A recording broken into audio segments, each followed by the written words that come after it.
Well, there's no question that as we look at the Alberta Fish and Game Association and the future, that future is going to belong to the youth. And it is my honor to have Miyah Clarke, who looks after the youth component at the AFGA, join us today. And Miyah, first of all, thanks so much for taking some time and chatting with us. Yeah, thanks for having me.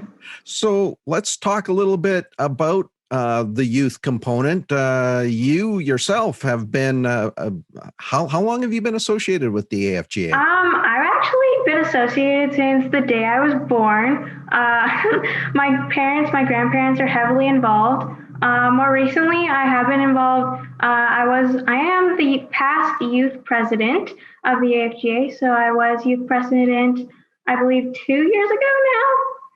And yeah, that's when I started this journey to become more involved. Well, you certainly put a different twist on life member of the AFGA. Let's just talk about the youth. Do you know how big the contingent of youth members currently stands at?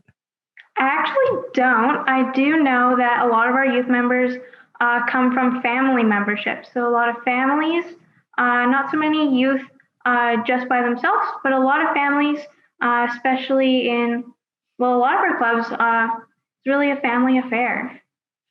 Absolutely. And do you find that it's been difficult to reach youth outside of that immediate connection to the AFGA? And if so, what are you trying to do to maybe broaden that appeal base? Yeah, it actually is really difficult to bring in youth. I think that a lot of youth nowadays have learned about the environment, learned about conservation through schooling. I believe that's the way we can reach out to these youth, bring them in more towards the conservation side of our organization. Right now, obviously, with the pandemic, a lot of things have went virtually. And I think that's another thing that youth are really, really good at. The upcoming generations obviously have grown up with technology. And I think that's a way that we can bring them in. The youth programs that we have ongoing right now are all virtual. So they can be done from anywhere in the province, all through apps on your phone. Yeah, we're going to come back and visit some of the unique programs that you have that are connecting the apps. But just before we leave the pulling in new members and especially younger members, is it your feeling that the youth that are interested in the AFGA are coming at it from a conservation component rather than a consumptive, like whether or not they want to hunt or fish, but maybe it's more about just understanding and participating in more environmental conservation programs? Yeah, I think so. I think definitely with the pandemic, we've seen a lot of people get a lot more active in the outdoors, just being cooped up inside. Everybody wants to go outside.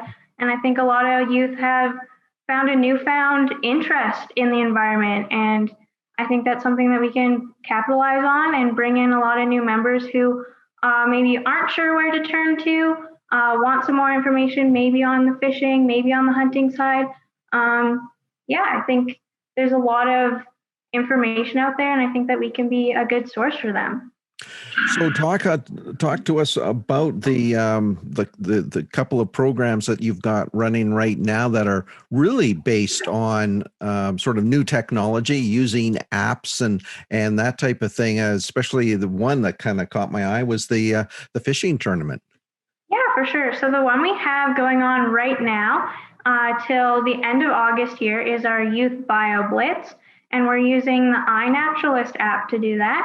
So you can really, what it's all about is whenever somebody's outside, if you're camping, if you're in your backyard, if you're fishing, just take a picture of any organism, any plant, animal, bird, insect that you see, and then the app will help you classify that picture.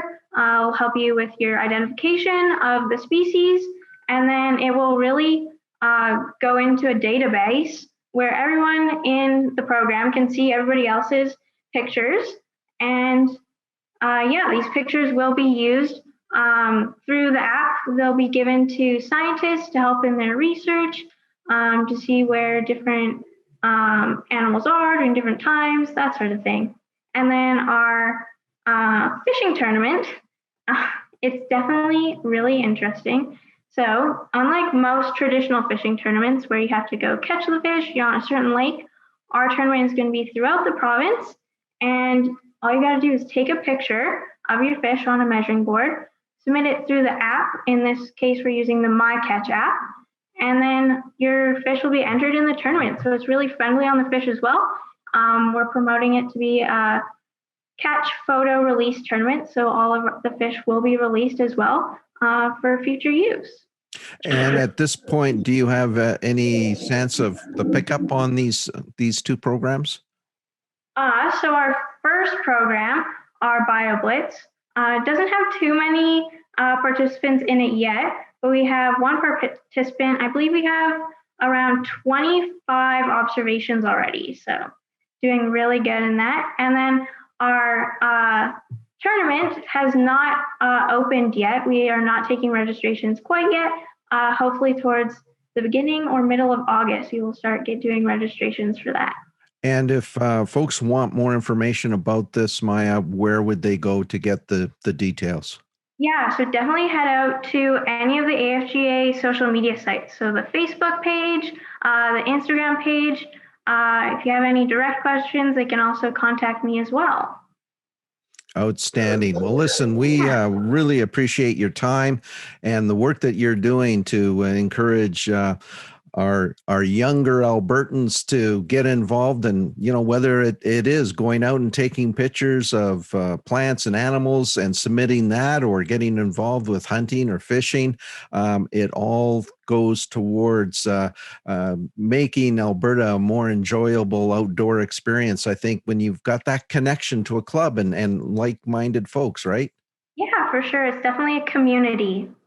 Outstanding. Well, again, thanks so much. And we look forward to hearing the results of these two programs and your future work, Miyah. Thanks so much again. Yeah, thank you.